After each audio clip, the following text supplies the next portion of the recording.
On a hot, oppressive day in Paris, the city was shrouded in a thick haze that seemed almost tangible, hanging heavily over its bustling streets. The air was heavy with a complex mixture of scents, the foul odours of uncleanliness and sweat from thousands of bodies mixed with the sweet aroma of blossoming gardens from the Louvre's lush courtyards. This suffocating atmosphere appeared to tremble beneath the weight of an almost unbearable tension, as if the very city was holding its breath before an impending storm. Today marked a day of extraordinary and unnatural union, a moment destined to echo through history.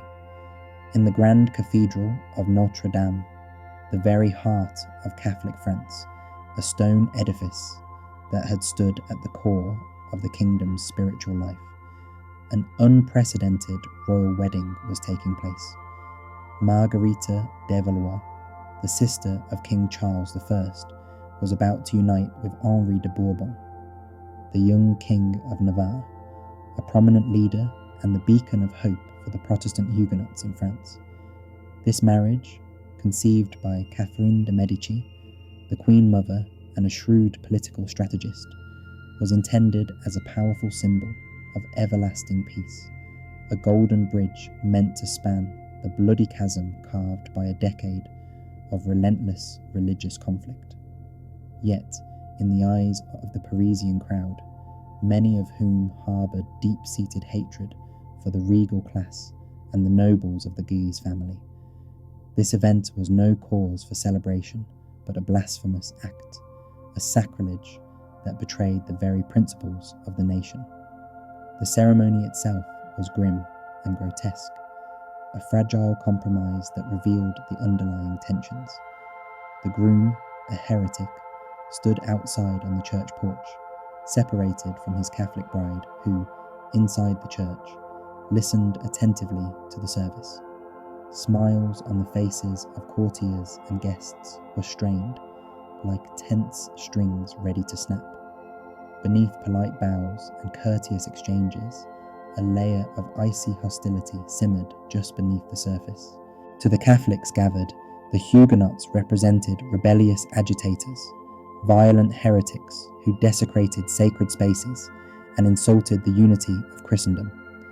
To the Protestants, the Catholics contrasted sharply with sinister agents of Rome and Spanish tyranny, enemies of their faith and freedom. Neither side had yet grasped that this wedding, meant to symbolize peace, would serve merely as a prelude to a savage slaughter that would forever stain French history. Within days, the joyful wedding bells would be drowned out by the ominous tolls of death decrescendo, and the lilting sound of wedding hymns would give way to cries of murder and chaos. The pink petals scattered over the bride's procession would soon be stained with blood, transforming into a symbol of brutality. This bloodshed would come to be known as the Saint Bartholomew's Night, a night that would forever epitomize the destructive power of religious fanaticism and political treachery. The horrific event would leave a lasting scar across France, a wound that would bleed through the fabric of the nation for centuries to come.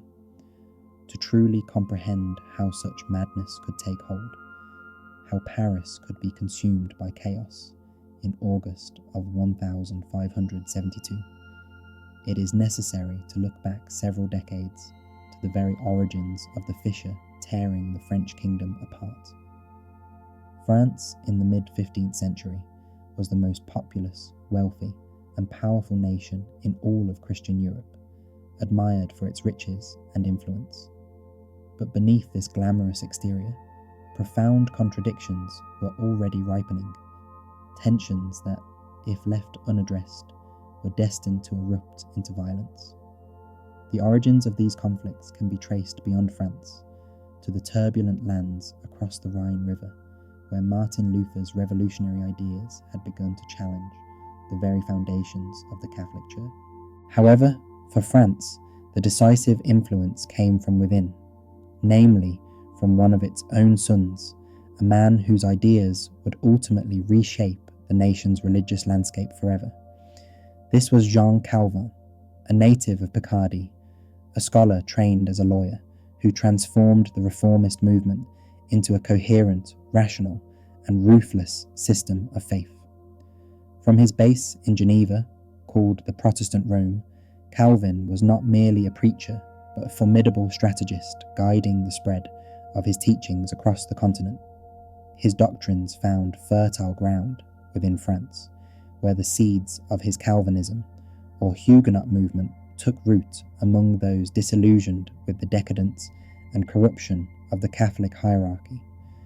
Unlike the pomp and ceremony of Catholic rites, Calvinism appealed to the intellectual and spiritual ambitions of many, emphasizing strict discipline, personal faith, and the authority of the Bible. It rejected papal supremacy, the veneration of icons, and the sacredness of holy relics, practices that it saw as deviations from the true Word of God, as explicitly outlined in the Scriptures. As these ideas gained traction, they threatened to overthrow the old order, sowing discord and fear among both the monarchy and the clergy alike. Thus, the stage was set for a tragic era in French history, an era where faith and politics intertwined in a deadly dance of intolerance, culminating in bloodshed that would stain the fabric of the nation for generations. He preached modesty, diligence, and the idea of divine predestination as core principles. Initially, the French monarchs, François I and his son Henri II, greeted this new doctrine with a degree of tolerance, perceiving it more as an intellectual pastime than a serious threat. However, as the number of Protestants grew steadily, so did the anxiety and concern within the royal court. The infamous event in 1834, when pamphlets promoting Protestant ideas were pasted across Paris and even affixed to the doors of the royal chambers at Vambrius, marked a turning point, bringing an end to royal patience and restraint. This act of defiance ignited the first persecutions, leading to the establishment of the Chambre Ardente, an extraordinary tribunal for the trial of heretics. Bonfires flared across the country, consuming those accused of heresy, yet, as often happens, such brutal repressions only served to strengthen the faith of the persecuted and draw new converts to their cause. By the middle of the century, the Huguenot movement ceased to be merely a matter of a handful of intellectuals and townspeople. It rapidly spread among the French aristocracy. This expansion posed the greatest threat to the royal authority, for it was among the noble classes that the true danger lurked. For many high-born gentlemen, Calvinism evolved from a mere religious doctrine into a convenient ideological banner, an instrument for opposing the growing central power of the king. It provided them the justification for resisting tyranny, for seizing church lands, and for bolstering their own independence. The Huguenot community in France was remarkably well organized. It operated clandestine churches known as consistories, held secret synods, raised funds, and, perhaps most critically, could mobilize at a moment's notice thousands of armed noblemen, fierce warriors of Europe, ready to fight for their faith and their rights.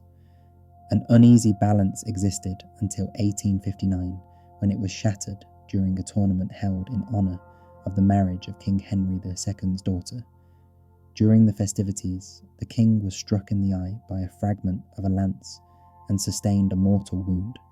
His death plunged France into political chaos. Wilting beneath the throne, one by one, his sons ascended, children of Catherine de Medici.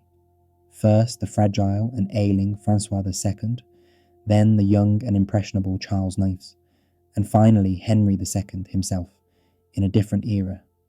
All three monarchs lacked the strength and resolve necessary to maintain control over the kingdom's affairs. The regal power weakened, leaving a vacuum that was swiftly filled by the ambitions of powerful noble clans, eager to vie for influence, over the young kings, often willing to clash violently with each other. On the French political stage, three dominant factions emerged, each wielding formidable influence. The first was the ultra-Catholic party, led by the puissant and proud House of Guise. François de Guise, an illustrious military leader who had captured Calais from the English, and his brother, Cardinal Charles of Lorraine, exercised de facto control over the government during François II's reign. They were fanatical Catholics, backed by Spain and the Pope, viewing the Huguenots as a deadly threat that must be eradicated with ruthless severity. The second faction was the Huguenot or Protestant party itself, headed by representatives of two noble houses. The foremost among them was the Bourbon family, descended from princes of the blood, closely related to the reigning Valois dynasty. Antoine de Bourbon, the King of Navarre, was a weak and wavering leader. Conversely, his younger brother, Louis de Condé, was a proactive and ambitious general, eager to lead the Protestant cause. The third major grouping comprised the Montmorency-Chatillon family, another influential noble house, which held significant sway at court and was often caught between the other two factions, seeking to protect its own interests amid the turbulent political landscape. The head of this noble family, the venerable Cantabile Antoine Montmorency, remained a staunch Catholic throughout his life.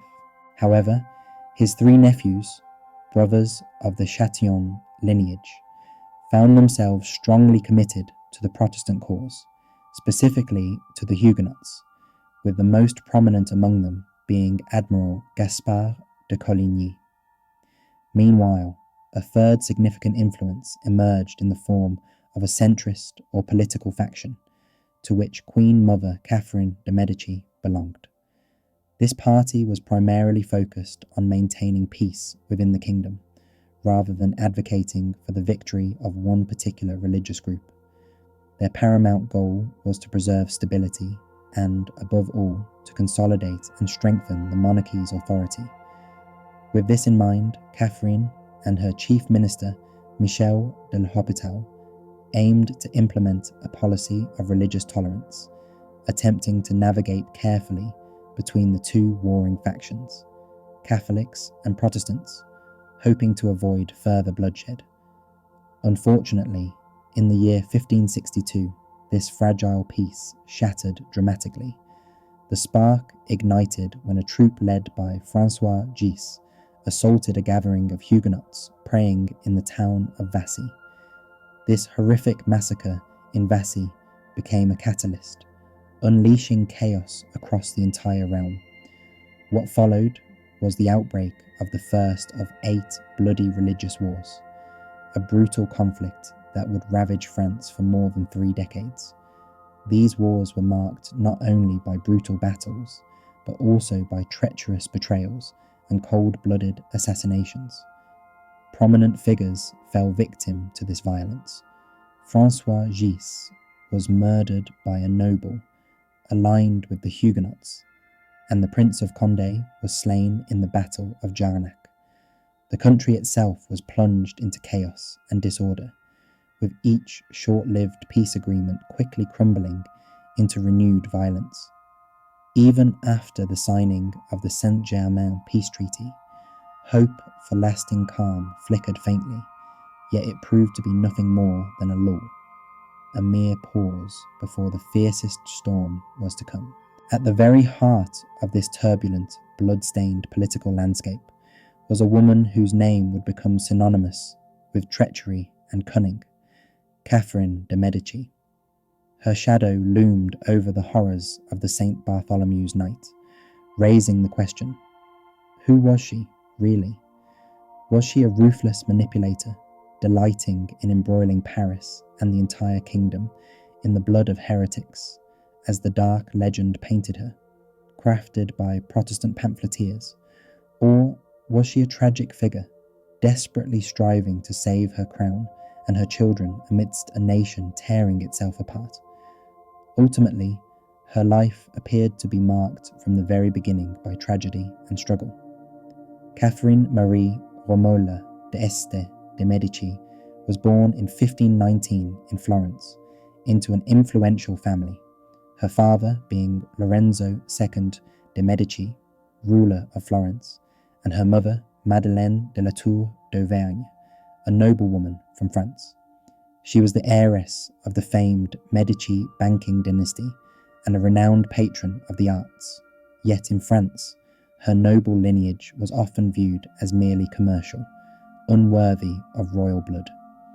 Orphaned at a very young age, her parents having died within her first month of life, she became a pawn in the great game of Italian and French politics. Her childhood was marked by instability, and as a mere girl, she found herself a bargaining chip, a hostage amid rival factions vying for influence. At the age of 14, her uncle, Pope Clement VII, arranged her marriage to Henri of Orleans, the second son of King Francis I of France. This union was troubled from the start. The young Florentine princess's arrival in France was met with cold indifference and disdain, as her status and foreign origins made her an outsider. When her husband unexpectedly became the heir to the throne and later ascended as King Henri II, her position only grew more precarious. The king's heart belonged elsewhere, particularly to his mistress, the dazzling Diana de Poitiers, who was 20 years his senior and wielded a significant influence over him. This romance and her status as a secondary wife cast a deep shadow over Catherine's life, shaping her destiny amid the turbulent political and religious upheavals of the era. It was Diana who truly embodied the spirit of a queen in France, while Catherine, in stark contrast, was merely a humiliated wife whose sole role was to produce heirs for her husband. For 10 long years, she struggled with infertility, living under the constant shadow of a potential divorce that threatened to end her marriage at any moment. Yet, as if by some miraculous intervention, she unexpectedly began to give birth, one child after another, eventually becoming the mother of 10, out of whom 7 survived, including 4 sons. With her relentless perseverance and sense of duty, she fulfilled her societal and dynastic obligations. These years of suffering, years marked by humiliation, neglect, and betrayal, might have broken her spirit, but instead they forged her character anew. She learned to mask her genuine feelings behind an impenetrable facade, mastering the art of patience, the weaving of political intrigue, and learning to trust no one completely. Her singular passion and unwavering goal became the consolidation of power, not for her personal gain, but primarily for her children, aimed at safeguarding the continuity of the Lusignan dynasty. When, in the year of King Henri II's death, she was finally freed from the shadows and restrictions that had once confined her, she seized the moment with determination. The grieving 40-year-old widow, dressed in black mourning garments, swiftly removed Diana de Poitiers from her influence at court and assumed the reins of power. From that point onward, she ruled as regent for her sons, wielding authority with a pragmatic resolve. Catherine was not a devout fanatic. Her upbringing in the enlightened culture of Florence had imbued her with a more pragmatic and political mindset. She was keenly aware of the dangerous religious schisms tearing France apart and threatening her son's throne. Her sincere desire was to find a workable compromise, to bridge the chasm between opposing factions, both Catholics and Protestants. Her policies aimed at a middle ground. She organised theological debates, issued edicts of religious toleration, and sought common understanding. In 1651, she convened a colloquium at Poissy, inviting prominent Catholic and Protestant theologians to seek mutual understanding. However, this attempt at dialogue failed, as radicals from both sides refused to surrender their uncompromising positions. Recognizing the futility of open confrontation, she resorted to a policy of shifting alliances, playing one faction against the other to prevent any one group from gaining too much power. This balancing act, however, bred widespread suspicion and hostility among her courtiers. Ultra-Catholics, led by the Guises, viewed her as an accomplice of heretics, while the Huguenots considered her a cunning Italian, capable of betraying them at any moment. At her court, the atmosphere of mistrust was palpable. Spy networks flourished, informers lurked behind every corner, and conspiracies were commonplace. Catherine's personal interests extended into astrology and divination, pursuits many of her contemporaries shared, as she sought glimpses of the future. Yet the future remained elusive, slipping further from her grasp with each passing year. By the year of 1752, her political strategies had reached an impasse.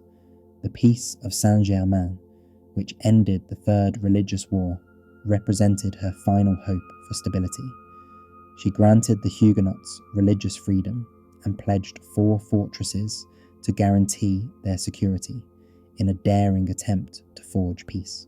The culmination of this diplomacy was to be the marriage of her daughter, Margaret, to the Huguenot leader Henri of Navarre. She envisioned that this union would mend fractured factions, strengthen the dynasty, and forge a strong anti-Spanish alliance that could serve France's future interests. However, just at that critical moment arrived a figure who would shatter her meticulously laid plans and force her to confront a devastating choice. This was Admiral Gaspard de Coligny. It seemed that the peace treaty of 1758 had granted France a much-needed reprieve, a pause in endless religious conflicts. The symbol of this new, more pragmatic approach to governance became a man who, just days before, had been considered France's chief enemy, an upriser sentenced to death and branded an outlaw. Yet now he was appointed the king's chief advisor, his trusted mentor, and almost his second father. The man was Admiral Gaspard de Coligny, the Sieur de Chatillon, who would soon become one of the most pivotal figures in French history, altering the course of Catherine's ambitions and the kingdom's fate forever. His return to the royal court and the extraordinary influence he gained over young King Charles IX became the central driving force behind the events that led to the infamous Saint Bartholomew's Night.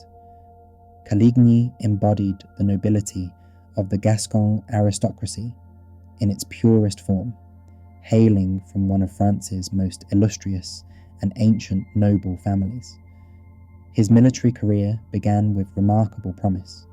He distinguished himself as a courageous warrior and a gifted military strategist during the Italian wars.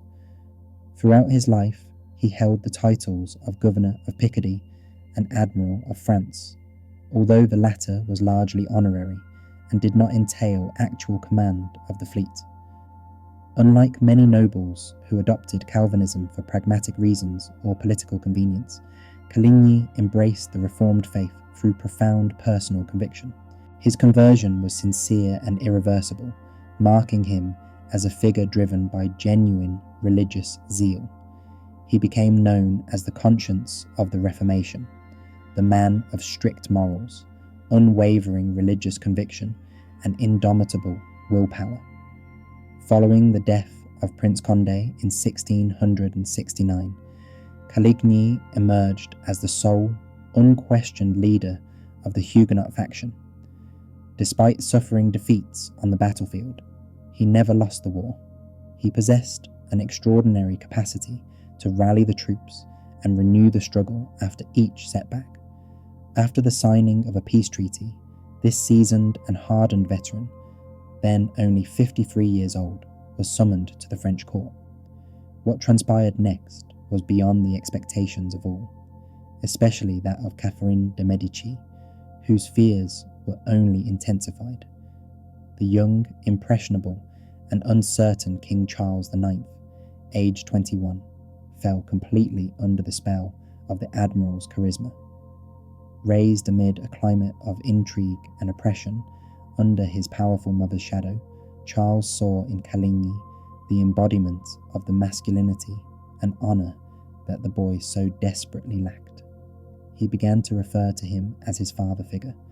The two spent entire days together, hunting, discussing state affairs, sharing confidences. Meanwhile, Catherine de Medici's influence over her son visibly waned. After ruling France for 13 years, she found herself increasingly pushed aside. Caligny, meanwhile, harboured a bold and daring plan, a plan he carefully inculcated into the young king. It was a scheme designed not only to bring an end to the deep religious civil strife that had torn France apart for years, but also to elevate France's stature among nations. The admiral believed that the only way to unite Catholics and Huguenots was to divert their collective energy and martial spirit against a common external enemy. And the prime adversary in Europe was none other than Spain, ruled by King Philip II, whose influence represented the pinnacle of Catholic fanaticism and military might.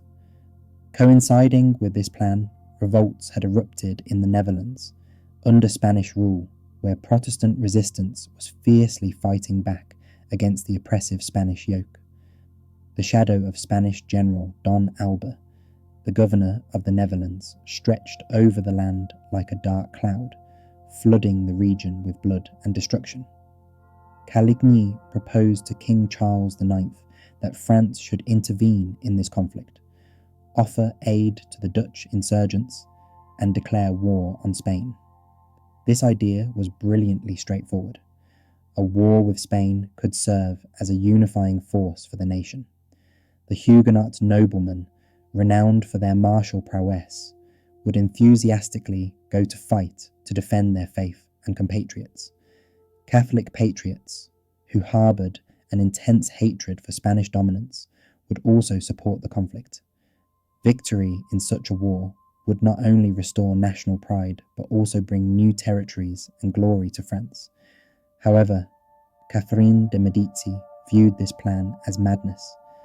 As the person who most clearly understood France's weakened state, still suffering from the scars of decades of civil wars, she knew only too well how fragile and impoverished the kingdom had become. To her, the idea of launching a potentially disastrous war seemed desperately reckless, a perilous gamble that could plunge France into chaos once again.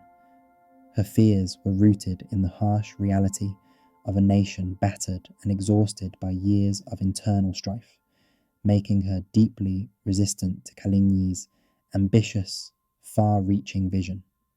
Beginning a war against the most powerful nation in the world, Spain, whose infantry was reputed to be invincible, was an act of sheer insanity.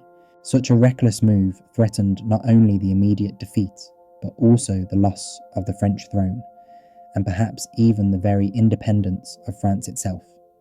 Moreover, it shattered the carefully crafted foreign policy that had aimed to maintain peace with Spain, a cornerstone of France's diplomatic strategy.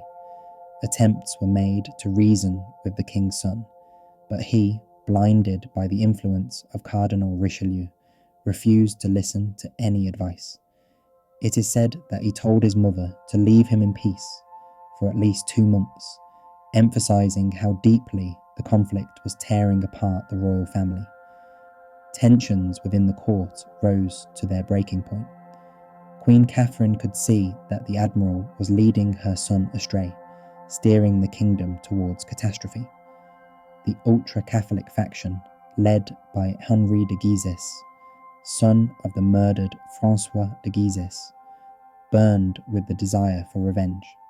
This powerful group openly accused Richelieu of being behind the assassination of Guises' father, and were constantly looking for a pretext to confront him. In parallel, the Spanish ambassador, Don Diego de Sarmiento de Acuña, was busy weaving political intrigues, pushing the Catholic faction to take decisive action, and secretly informing his king that Richelieu had been crowned as the real ruler of France. The atmosphere thickened with danger and anticipation. The wedding of Margaret of Valois to Henri of Navarre, which was meant to symbolize a triumphant union and the promise of peace, was rapidly turning into a battlefield of rival interests. All the major figures of this political drama had gathered in one place, in one city, each pursuing their own agenda, unaware that their ambitions were collectively steering them all toward a bloody confrontation. The wedding, held on August 18th, marked the beginning of a week of lavish, costly celebrations, spectacles of wealth and splendour. Queen Catherine de Medici, known for her love of magnificent displays, sought to surpass even her own previous achievements. Paris was to witness a victory not only of royal power, but also of domestic harmony at the Château d'Anay. Yet beneath the glitter of gold and silk, beneath the noise of music and fireworks, an ever-growing hostility simmered just beneath the surface, an hostility destined to explode openly. During those days, Paris resembled a disturbed beehive, with thousands of noblemen arriving from all corners of the kingdom, each accompanied by their retinues. They carried themselves with boastful arrogance, victorious in their own right. Their stark black garments sharply contrasted with the vivid, elaborate clothing worn by the Catholic courtiers. These noblemen openly mocked the Catholic rites, calling them idol worship, and this blatant irreverence was an unforgivable insult to the devout Parisians who passionately adhered to the Catholic faith. The city's common people harboured a deep-seated hatred for the Guises, fueling a fury that was fanned by fiery sermons delivered by extremist priests. These clerics condemned the Huguenot marriage as heresy and called openly for violent reprisals against Christ's enemies. Rumours ran rampant throughout Paris, whispers suggesting that the Guises were plotting to seize power, to murder the king, and to place their own prince, Condé, upon the throne. Food prices soared amid growing unrest, further inflaming the populace's discontent. Meanwhile, at the royal court, celebrations of various kinds took place: balls, masquerades, and tournaments. One particular allegorical performance staged within the royal palace of the Bourbon kings turned out to be a sinister prophecy. It depicted Catholic princes, representing the king and his brothers, defending paradise from the Guisan knights, Henri of Navarre and his allies, who, in the allegory, ultimately failed to turn the sanctuary into hell.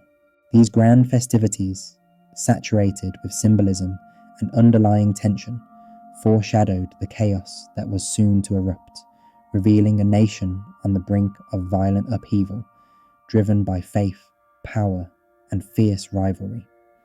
The Huguenots laughed, dismissing it as merely a joke, unaware of how close reality was to intruding upon their merriment. The tension between the faction leaders had reached an all-time high, hanging in the air like an ominous storm cloud. Henri de Guises and Admiral Coligny deliberately ignored each other's presence, their silence more deafening than words. During one of the formal receptions, Guise publicly insulted a nobleman from Guigenot, an arrogance that almost ignited a duel right there in the lavish halls of the Louvre. The situation teetered on the edge until the king, Charles V, who was visibly torn between his mother's schemes and the admiral's ambitions, grew increasingly agitated and irritable. At times, he would embrace Coligny warmly, only to suddenly erupt in furious outbursts. One day, while playing a game of ball, their quarrel escalated sharply, and in a moment of heated anger, the king declared that he had yielded, yet he vowed he would soon make Coligny recognize his superior authority. Queen Catherine de Medici watched this turmoil with growing concern, her heart heavy with worry. Her carefully crafted plan for reconciliation was crumbling before her eyes. Instead of ushering in peace, the wedding festivities had only poured fuel onto an already smouldering fire of hatred within the capital. Meanwhile, Caligny's ambitions remained unchecked. He persisted in pressuring the king, demanding that France immediately declare war against Spain. He openly threatened that if the monarch refused, the Guises noblemen under his command would march themselves into Flanders and fight. This was no longer a mere counsel, it was an uncompromising ultimatum. For Queen Catherine, that moment was the breaking point. Coligny had become dangerously powerful. His grip over the state was tightening painfully, threatening to plunge the nation into a conflict that could spell disaster. It was clear now that he had to be removed. A master of clandestine intrigues, Catherine de Medici swiftly devised a plan. She found allies among the Guises family, notorious for their fierce hatred of the admiral. She possibly secured a tacit agreement from her second son, Henri of Anjou, a young man driven by ambition and cruelty, who harboured a deep loathing for Coligny. The conspiracy was set in motion. All that was needed was to wait for the right moment. That moment arrived on Friday, the 22nd of August, in the year 1572. It was 4 days after the royal wedding. Early that morning, a royal council session convened at the Louvre. Coligny, as always, was insistent and relentless, urging the king to take decisive action against Spain. After the meeting, around 11:30, Coligny began his walk back from the Louvre to his residence on Bêtise Street, accompanied by a small retinue of a dozen noblemen. As he strolled, he paused to read a note, held in his hand. Suddenly, as he passed by a house belonging to one of the Duc de Guises' courtiers, a shot rang out from a barred window on the upper floor. A single bullet, fired from an arquebus, shattered the admiral's index finger on his right hand and pierced his left forearm. Coligny staggered but managed to stay on his feet, gasping that these injuries were the bitter fruits of his unwavering loyalty to the king. His companions rushed to his aid, and some burst into the house from which the shot had come, but it was already too late. The assassin, a mercenary named Charles de Morville, known as the Killer of Kings, had managed to escape. Inside the house, only a smoking arquebusade was left behind, the weapon used. Morville then hurried to the rear courtyard, where a saddle horse, already waiting in the stables of the Duc de Guise, was ready for him. He mounted and galloped away into the shadows. News of the assassination attempt spread like wildfire through Paris. The injured admiral was hurriedly taken to his residence, but the incident sparked outrage and chaos among the hundreds of Guises noblemen assembled in the city. Crowds gathered outside his house, their faces grim, hands resting on their swords, épées ready for action. They all knew who stood behind this attack, and their anger simmered just beneath the surface. The scene was charged with anticipation that the event might yet ignite open conflict across the realm. On the day of the attack, chaos erupted as the assailants loudly proclaimed that the house from which the gunfire had originated belonged to Guise. Harsh threats rained down upon them, accompanied by vows of revenge that echoed fiercely within the tense atmosphere. The aggressors swore vehemently that their wrath would not be limited solely to Guise himself. They declared that if Admiral Coligny were to perish, they would retaliate with such ferocity and resoluteness that the memory of their vengeance would endure forever. As the air grew thick with tension, it became clear that a new war was looming on the horizon, imminent and inevitable. Soon after, the injured admiral was visited by none other than King Charles IX himself, accompanied by his mother, Catherine de Medici, his brother Henri of Navarre, and the entire royal court. The king's fury was palatable, his anger apparent as he bent over Coligny's bedside. Looking down at the wounded man, Charles IX declared him a father figure, asserting that the wound he suffered was his own, and that the pain, both physical and royal, was shared by the sovereign. Swearing an oath before God, the king vowed that he would seek terrible retribution for what had happened, promising that the memory of this betrayal and brutality would be preserved for all time. Instructing his officials to immediately begin a thorough investigation, the king also ordered the gates of Paris to be closed, a move designed to prevent the assassin or assassins from slipping away unnoticed. To bolster security and perhaps keep tabs on who entered or left the house, he even assigned a detachment of his personal guards to oversee the premises. However, as history later revealed, this measure was less about protection and more about espionage, aimed at monitoring all movements nearby. But who was the real mastermind behind this attempt on Coligny's life? Many historians, along with members of the Guises family and their supporters, point to the Guises themselves, considering their motivation rooted in political rivalry and personal grievance. The property and the horse involved in the attack were owned by Guises followers, strengthening this suspicion. Yet, questions remain. Did they act alone, or was there a broader conspiracy? Contemporary witnesses and later scholars believe that behind the scene lurked Catherine de Medici, whose influence and cunning possibly orchestrated the events. To her, Coligny's death represented a solution to multiple problems simultaneously, eliminating a dangerous political rival, crushing the possibility of a hostile war with Spain, and subtly fomenting chaos among the factions. It's widely conjectured that her scheme aimed to pit the two polar opposite groups, the Huguenots and the Guises, against each other, fueling a bloody civil conflict that might weaken them both, while the crown remained untouched and in control. Some theories also suggest that the Duke of Anjou might have played a role in the conspiracy, adding yet another layer to this complex web of intrigue. There are even speculations about a Spanish connection, given that King Philip II of Spain, who deeply despised Coligny, could have been the ultimate sponsor of the assault. Despite these various hypotheses, the plan's execution failed. Coligny survived.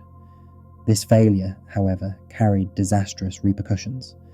Instead of resolving the crisis, the failed assassination intensified tensions, pushing them toward a breaking point.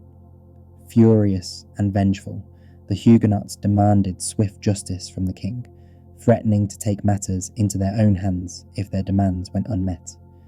They declared that if the monarchy refused to punish the Guises, they would do so themselves, risking open rebellion. Faced with this threat, the conspirators, whether Catherine, Guise, or both, found themselves in a deadly trap. Their crime was on the verge of being uncovered, and panic set in as they realized the disastrous consequences which could follow. In their desperation and fear of imminent retribution, they chose a drastic and tragic course of action.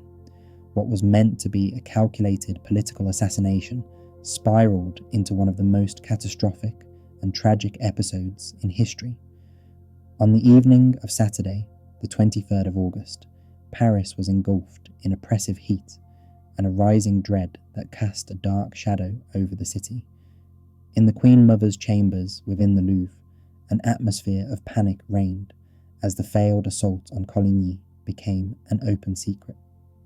The investigation, demanded with such ferocity by the king, was now certain to lead straight to the conspirators. Enraged by the betrayal and racing against time, the Huguenots gathered in Paris, their fury simmering behind clenched teeth. Leaders like Téligny, Coligny's brother-in-law, and La Rochefoucauld openly spoke of their plans and their purpose. Rumours spread among the discontented noblemen that some 400 Huguenot aristocrats had even sworn to avenge Coligny's wounds, to the point of storming the Louvre itself if necessary. Meanwhile, Catherine de Medici, along with Henri of Navarre and their close advisors, often called the cabinet, knew that their window of opportunity was rapidly closing. Their survival depended on swift and decisive actions. In this perilous moment, every move was fraught with danger, and the weight of potential discovery loomed over all involved in the conspiracy. On that critical night, they were compelled to act swiftly and decisively. It was during a secret gathering at the Tuileries Palace that a fateful and tragic decision was made, one that would have far-reaching consequences for France. Historians continue to debate the precise details of that evening, but the overall picture remains clear and unambiguous. Initially, the plan likely intended only a limited strike, to eliminate the most prominent and influential leaders of the Huguenots, including Coligny, along with several dozen of their most dangerous commanders. The objective was to decapitate the Protestant faction at its core, thereby thwarting any possibility of retaliation and restoring a semblance of order. Such a measure, though ruthless, was seen as a fitting political action of its time, harsh yet aligned with the turbulent realities of the era. However, as fear and panic mounted among the key players, this initial concept began to grow into something far more menacing. The plan expanded and mutated into something monstrous and unpredictable. Someone, perhaps Henri de Guises, or the ruthless Duke of Anjou, proposed that they should not limit their attack to just the leaders, but instead strike at all the Huguenots gathered in Paris. There was a cynical proverb prevalent in that period, asserting that the dead do not bite, which justified the idea of wiping out the entire Protestant leadership in one decisive blow while they were all confined together, as if caught in an unavoidable trap. The temptation to eliminate every remaining agitator, every Protestant noble or soldier within the city's walls, seemed too alluring to resist. Yet, executing such a plan required the royal authorities' approval, and this is where the true psychological drama of that night unfolded. King Charles I was the central figure in this intense drama. His advisors and Catherine de Medici, the Queen Mother, approached him with urgent pleas and dire warnings. They presented themselves as saviours, revealing what they claimed was a horrific and imminent conspiracy.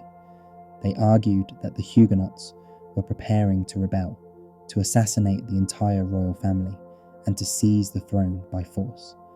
Their vivid descriptions painted a terrifying picture of chaos, destruction, and bloodshed. They insisted there was no time to hesitate. That delay would mean disaster. The choice was stark: strike first that very night, or face the complete annihilation of everyone. King Charles was visibly torn. His mind was torn between loyalty to his father, Henri II of Navarre, and the anxiety inspired by his mother's threats and warnings. He flitted from one emotional state to another, shouting out in rage, breaking into tears, and desperately refusing to accept the gravity of the situation. Yet, the pressure upon him was relentless, and gradually his resolve waned. According to some accounts, Catherine, in an act of veiled coercion or outright intimidation, threatened to leave him and his brother behind, to exile herself, leaving him to bear the terrible consequences alone. Under this intense psychological strain, after nearly 2 hours of agonizing indecision, the young monarch's nerves finally shattered. He succumbed to a furious, almost wild rage, an outburst described by the Duke of Anjou as a sudden jump to his feet and a loud vow made by the name of the Lord, that if they believed the assassination of the admiral necessary, then he wanted that, and not only that, he wanted all Huguenots in France eradicated, so that no one would be left to accuse him. In a voice thick with fury, he commanded the killing of every Protestant, reiterating this order until it became a desperate edict. Whether this famous declaration, that the king has broken and consented, remains entirely authentic is subject to debate. Nevertheless, what is beyond dispute is that the king, overwhelmed and broken, had given his tacit approval for a bloody massacre. It is possible that at that moment Charles fully grasped the full scope of what he had authorized. He perhaps believed that his instructions were limited to the top leaders, the figures most directly targeted. Yet, once those words left his mouth, the machinery of death was set in motion with incredible swiftness. Immediate orders were dispatched to key agents and officers.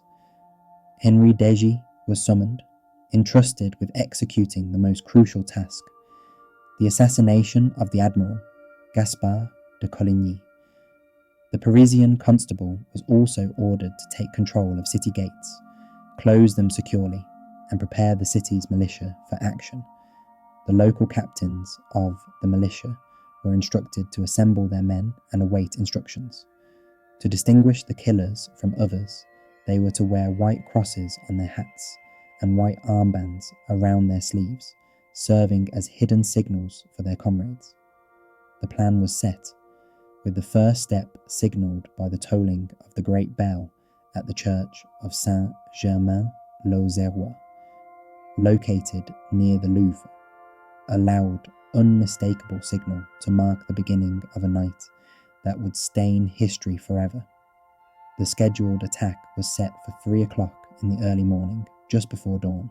Paris lay still, holding its breath in anticipation of the horrors to come. The aristocrats of the Louvre, unsuspecting and unaware of the impending chaos, prepared to settle into their slumber. Some of them, including the King of Navarre and the Prince of Condé, had taken refuge within the palace walls, while others sought safety in their nearby private residences. The eminent surgeon Ambroise Paré, a Huguenot himself and the personal physician to the king, had been prudently confined to one of the palace chambers by King Charles V to ensure his safety. Yet, for thousands of others, that night was destined to be their last. The silence that draped over the city at this hour was deceptive, a calm before the storm. It masked the impending slaughter. Around 3 a.m. on the 24th of August, in the feast day of St. Bartholomew, this deceptive quiet was shattered by a resounding toll from the church bell of Saint-Germain-l'Auxerrois. Originally meant to summon the faithful to morning prayer, this bell's chime this night signalled death and destruction. The massacre erupted suddenly and brutally. The first target was, naturally, Admiral Coligny. A squadron led by Henri de Guises approached his residence on Béthisy Street. As Guises and other noblemen stood waiting in the courtyard, a band of mercenaries, headed by a Czech soldier of fortune named Bem, stormed the house. They swiftly overpowered the limited guard presence and forced their way into the Admiral's bedroom.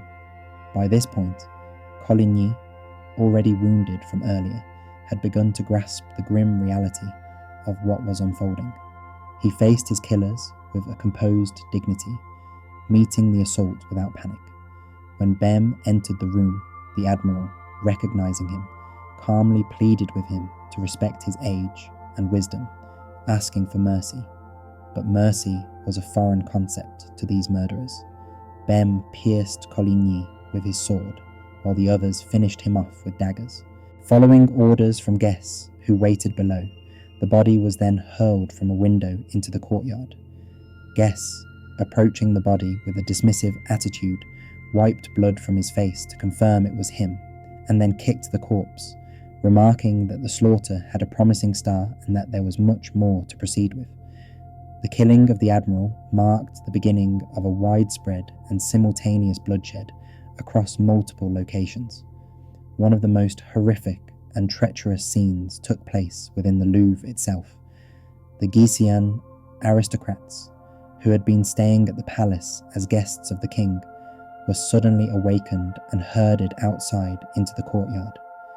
There, defenceless and bewildered, they were met by Swiss guards, who proceeded to slaughter every single one of them. Some were murdered in the palace corridors, their blood pooling on the marble floors, creating a gruesome tapestry of violence. The future King Henri of Navarre and the Prince of Condé managed to escape, but under threat of death, they were forced to renounce their Protestant faith and convert to Catholicism. The young Queen Margarita de Valois recorded her chilling memories of that night in her memoirs. Unaware of the conspiracy beforehand, she was awakened by shouts and screams. When she looked into her chamber, she saw a wounded Guises nobleman darting in, pursued by 4 musketeers. Desperate to protect him, she threw herself forward. Only the intervention of the royal guard captain prevented both of them from being harmed. From the Louvre, the slaughter spilled into the streets of Paris. Cavalry units loyal to the Duke of Anjou, Guests, and other Catholic noblemen, along with the armed municipal police and frenzied mobs of commoners, surged through the city following pre-prepared lists that marked the houses of the Huguenots. They battered down doors with axes, entering homes where men, women, children, and the elderly slept, meeting no mercy. The streets echoed with cries of terror, screams of pain, the clashing of weapons, and the wild, frenzied shouts of the attacking crowds, plunging the city into chaos and bloodshed. The city was dark, its streets shrouded in silence, as the streetlights had been extinguished, plunging everything into complete darkness. Yet, even in this obscurity, the chaos of slaughter raged on, illuminated only by the flickering flames of fires and the harsh glow of torches carried by mobs. This was no ordinary political assassination. It was the bursting forth of accumulated rage, a violent eruption fueled by deep-seated hatred, religious fanaticism, and the most depraved of human passions. The violence advanced with relentless speed, driven forward by the frenzied crowds. At the forefront of the upheaval, thousands of ordinary Parisians, craftsmen, shopkeepers, apprentices, and the impoverished, rushed into the fray to join the chaos. For many, this event was more than a sacred conflict against heretics. It became an opportunity to settle old scores with neighbours, to eliminate debts, and, most notably, to seize the plunder. The homes of the Devalois family, belonging to a wealthy group of jewellers, merchants, and craftsmen, were subjected to widespread looting. Their belongings were torn from the corpses and dying alike.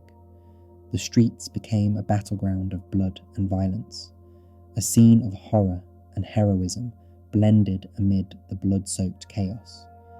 Among the atrocities, there were some who risked their lives to save others, Catholics who hid Huguenot neighbours from the wrath of the mobs.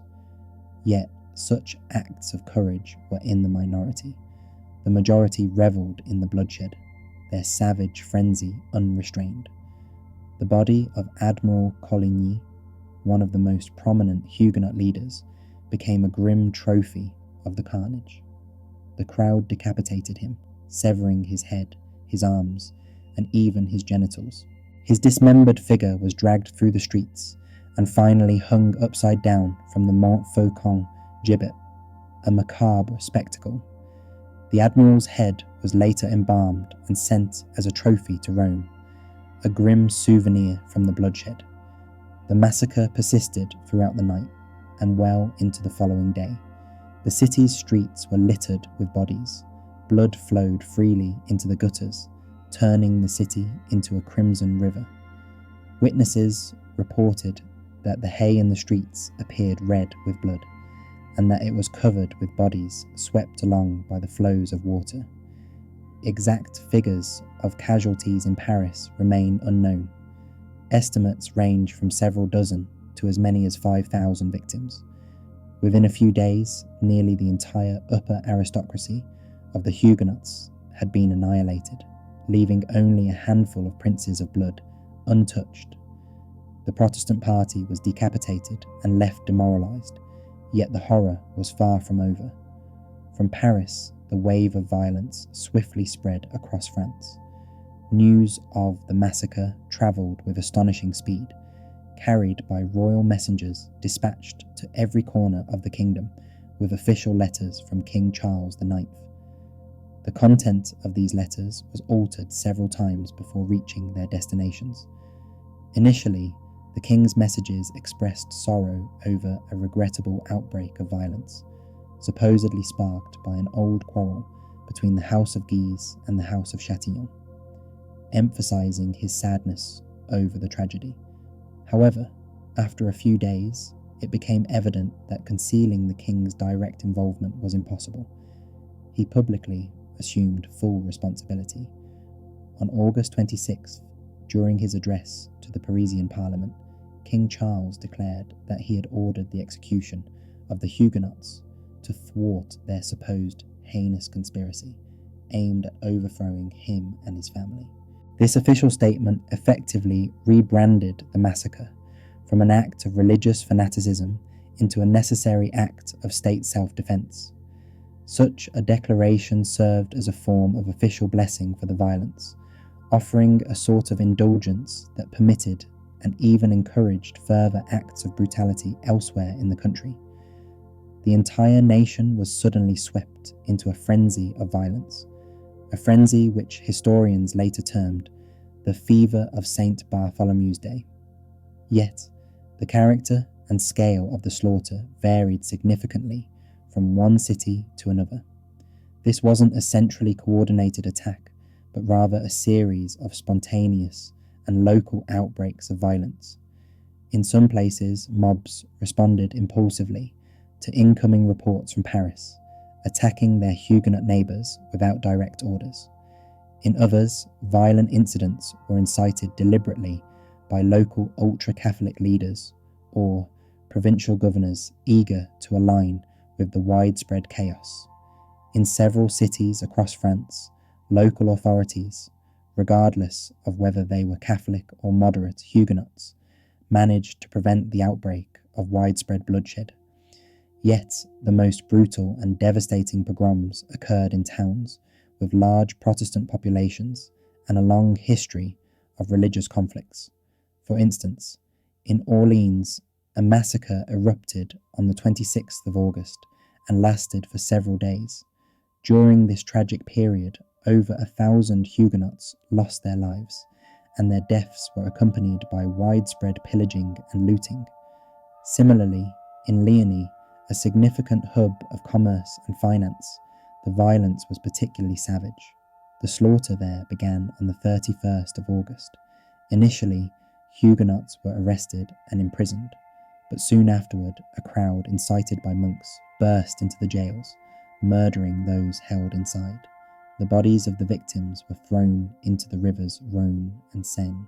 The death toll in Leonie is estimated to have ranged between 800 and 1,800 souls. In Rouen, the capital of Normandy, a similar slaughter took place in mid-September. Prior to the violence, arrests had been carried out, and then mobs, also encouraged and led by Catholic extremists, descended into chaos, resulting in the deaths of several hundred people. In other major cities such as Bordeaux, Toulouse, Montreux, and many others, the violence followed the same pattern as the Parisian bloodshed. These outbreaks were characterized by murders, thefts, and acts of mutilation inflicted upon the bodies of the slain. The mechanisms behind these massacres were strikingly uniform across towns and regions. Typically, rumours would spread about a royal order to execute heretics, fueling fears and justifying the violence. With such rumours in circulation, the city's militia, or mobs, often led by radical Catholic factions, would launch hunts for Huguenots. The killings were frequently carried out with horrific brutality. People were drowned, hanged, or dismembered without mercy. In many cases, religious hatred served merely as a pretext.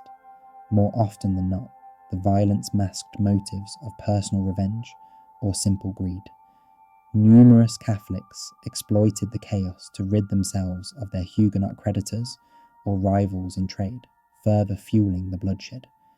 Nonetheless, there were notable exceptions where entire communities and leadership refused to participate in such violence. some royal governors and city officials, risking their own positions and risking the wrath of the king, deliberately disobeyed or sabotaged the orders for slaughter.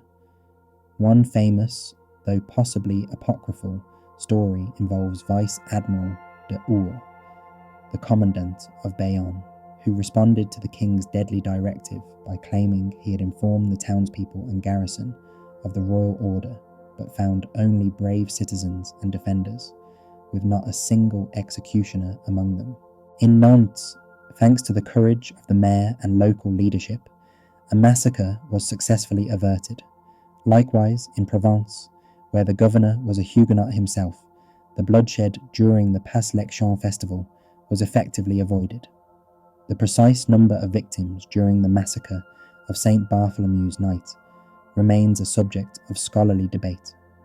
Historians estimate the death toll to have ranged from 10,000 to 30,000 people across France. Regardless of the exact figures, it was a profound demographic and psychological catastrophe for the nation. Within a matter of weeks, French Protestantism was decapitated, drained of vitality and strength. Thousands of Huguenots were slaughtered, while tens of thousands fled in panic, seeking refuge in Geneva, England, and the Netherlands. Many survivors, shattered by terror and despair, were forced to convert to Catholicism in order to survive. It seemed that Catherine de Medici and the Guises had achieved their goal, disbanding the Huguenot movement through violence. Yet this victory was only superficial.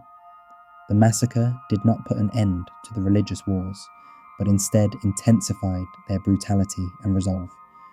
News of the Parisian slaughter echoed across Europe, causing shock, horror, and some degree of triumph among various factions. The reactions in European courts reflected and deepened the continent's profound religious and political divisions, revealing a continent torn apart by its ideological conflicts. The news of the massacre was met with widespread excitement in Catholic circles. When the papal nuncio brought this information to Rome, Pope Gregory XI was so struck with joy that he immediately ordered a Thanksgiving prayer to be held. To commemorate this momentous event, a special medal was struck, featuring on one side a profile portrait of the Pope, while the reverse depicted an angel wielding a sword, symbolically punishing heretics. Renowned artist Giorgio Vasari was commissioned to create a series of frescoes within the Vatican, illustrating scenes of the assassination of Coligny and the brutal slaughter that ensued. It is essential to understand that this surge of happiness was rooted not merely in the reality of the mass killings, but rather in the official narrative presented by the French court. For the Pope, the events were not seen as a reckless massacre of innocent civilians. Instead, they represented the suppression of a heinous conspiracy by heretics against the legitimate monarch, a triumphant affirmation of the Catholic faith's victory. The reaction was even more exuberant in Madrid. King Philip, the second most powerful monarch of Europe and a staunch defender of Catholicism, reportedly, according to a French envoy, laughed for the first time in his life upon hearing the news. To him, the deaths of Admiral Coligny and the defeat of the Guises faction marked a significant victory, effectively dealing a blow to plans of a French invasion of the Netherlands and eliminating a principal threat to his empire. He congratulated King Charles I and Catherine de Medici for their great deed, which not only brought glory to God, but also benefited the entire Christian world. In stark contrast, Protestant countries reacted with horror, outrage, and deep sorrow. News from Paris ignited widespread panic among the Protestant communities, and thousands of refugees fleeing the slaughter brought with them chilling tales of terror and suffering. In Geneva, the Calvinist stronghold, a nationwide period of mourning and fasting was declared. The eminent theologian Theodore de Bèze, a successor of Calvin, composed fiery pamphlets condemning the French tyrant's actions, calling for justice and retribution. Meanwhile, across the English Channel, Queen Elizabeth I and her court were deeply shaken. When the French ambassador, Lomé Fénelon, arrived to deliver the official account of what happened, he was met with a frigid silence. The Queen and her courtiers dressed in profound mourning, expressing their grief. Elizabeth, a shrewd politician, condemned the massacre publicly, but refrained from breaking diplomatic relations with France, understanding its importance as a counterbalance to Spain's influence. Nevertheless, the entire nation witnessed anti-French and anti-Catholic demonstrations, filling the streets with protests.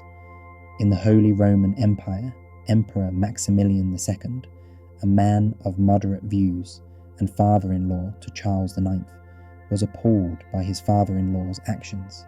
He wrote in dismay that such acts were a disgrace, unable to believe that the emperor had approved of such shameful deeds. Amid this atmosphere of fear and outrage, a dark legend took shape around Catherine de Medici. In hundreds of pamphlets, poems, and engravings circulated across Protestant Europe, she was portrayed as a creature from hell, a cunning Italian, a disciple of Machiavelli, a poisoner, and the chief architect of the massacre. She was accused of every conceivable sin, with the most monstrous plots attributed to her. Although this legendary depiction was often exaggerated and unfair, it became deeply ingrained in the collective memory and largely shaped her image for generations to come. The massacre also carried profound ideological consequences, fueling ongoing religious and political tensions across Europe and fueling narratives of treachery, evil, and conspiracy that would persist for centuries. She delivered a devastating blow to the notion of divine right governing the French monarchy. Prior to the year 1572, Huguenots, as they were commonly called, generally claimed that their struggle was not directed against the king himself, but rather against his misguided advisors, the so-called Guises. However, this convenient fiction shattered when the king himself took responsibility for the massacre of his subjects, revealing the brutal reality of his actions. In the circle of Protestant thinkers, a new, more radical political doctrine began to take shape, namely the theory of tyrannicide, or monarch max, arguing that royal authority was not absolute but instead founded upon a contract with the people. According to these ideas, if a king violates this agreement by becoming a tyrant, the populace has not only the right, but also the moral obligation to resist and, if necessary, to overthrow him altogether. Such notions, born amid the flames of the St. Bartholomew's Night, would exert a profound influence on all subsequent revolutionary movements across Europe, including in England, the American colonies, and ultimately France itself. The bloodshed on the streets of Paris, therefore, sowed seeds of dissent and insurrection that the original organisers could scarcely have anticipated. The night of St. Bartholomew's didn't bring lasting peace to France. Instead, it served as a grim prelude to a new, even more brutal and prolonged phase of religious wars.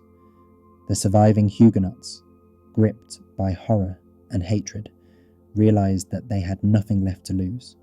Their struggle, initially fought in the name of faith, now transformed into a desperate fight for survival. Within just a few months, the country was plunged into a fourth religious war. The fortified towns of the Huguenots along France's southern and western borders, such as La Rochelle and Montauban, resisted fiercely against the royal army's relentless assault. For the leading figures embroiled in the Parisian drama, retribution arrived swiftly. King Charles IX, overwhelmed by a nervous collapse, could not recover from the trauma. Haunted by nightmares, he saw rivers of blood and heard the screams of dying men everywhere he looked. His already fragile health deteriorated further. After only 2 years following the massacre, in the year 1774, he died of tuberculosis at the tender age of 23, leaving behind a kingdom torn apart by chaos to his brother Henri II. Henri, the Duke of Anjou and one of the masterminds behind the slaughter, ruled a fractured nation embroiled in the chaos of the three Henrys' war, that is, Henri II, Henri of Guise, and Henri of Navarre, and his reign ended abruptly when he was assassinated by a fanatic monk. Henri of Guise, the primary executioner of the St. Bartholomew's night, was also killed by order of the same Henri II. Catherine de Medici, who had long been a central figure guiding the kingdom, passed away in 1789, just a few months before her last cherished son's murder, seeing her lifelong endeavours collapse into ruin. Ironically, the crown of France was finally inherited by the very individual whose life the knight's bloody hunt had sought to eliminate. Following the death of the childless Henri II, the only legitimate heir to the throne was Henri of Navarre. To ascend to the throne and unite the fractured realm, he, a leading Huguenot, converted to Catholicism, famously declaring that Paris were for Mass, a phrase that, whether entirely true or perhaps apocryphal, has resonated through history. As king, Henri IV issued the Edict of Nantes in 1798, granting religious freedom and civil rights to the Huguenots, thereby attempting to bring some stability to a deeply divided nation. This decree, in essence, embodied the very policy of religious tolerance that Catherine de Medici had long and ardently aspired to achieve, but had not yet succeeded in realizing. It took another 26 years of bloody conflict, an unceasing series of brutal wars, before France finally reached a point where the broader societal aspirations and hopes aligned with this ideal. The infamous St. Bartholomew's Night, which erupted during those turbulent times, left an indelible mark on the collective memory of France, becoming a profound and lasting wound in its historical consciousness. This tragic event came to symbolize the terrifying transformation of deeply held religious beliefs into dangerous ideologies of hatred and of political calculation into cold-blooded, widespread violence. It vividly demonstrated how a mob, incited by fear and deception, could turn into a feral, uncontrollable pack of predators, shedding light on the darkest facets of human nature. Moreover, this episode served to pose unsettling, timeless questions for humanity. Where does the boundary lie between genuine faith and fanaticism? To what extent is authority responsible for the bloodshed of its own people? And is it truly possible to establish lasting peace on a foundation soaked in betrayal and human suffering? The events of August of an unspecified year, typically identified as 1572, are not merely a dry chapter from a history textbook. They are a perpetual warning echoing through the ages. They caution us about the fragility of civilization, about the dark abysses lurking within the human soul, and about how the tolls of bells calling for executions in the name of divine righteousness inevitably ring for all of us at some point. I am grateful for your time spent exploring this somber yet instructive tragedy of European history, one that continues to resonate with lessons about the perilous nature of intolerance, fanaticism, and political manipulation.